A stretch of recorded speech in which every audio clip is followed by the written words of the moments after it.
Hey everyone, Chef Ben here for Giant Eagle, and today I'm going to be showing you a quick and easy way on how to carve your Thanksgiving turkey.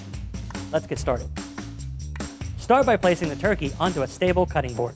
Next, use a sharp knife to remove the leg and thigh.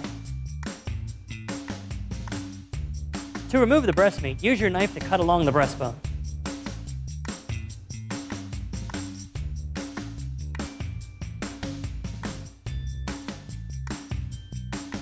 To remove the wings, pull them away and cut through the joint. To remove the leg from the thigh, pull them apart and slice through the joint.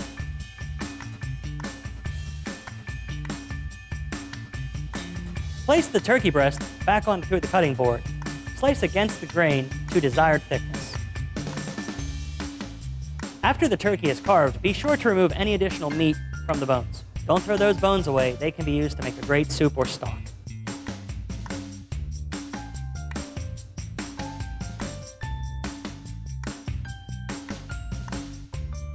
And here we have our carved turkey. Thank you for watching, and be sure to stop by your local Giant Eagle or Market District to pick up all your Thanksgiving essentials. Have a safe and happy Thanksgiving.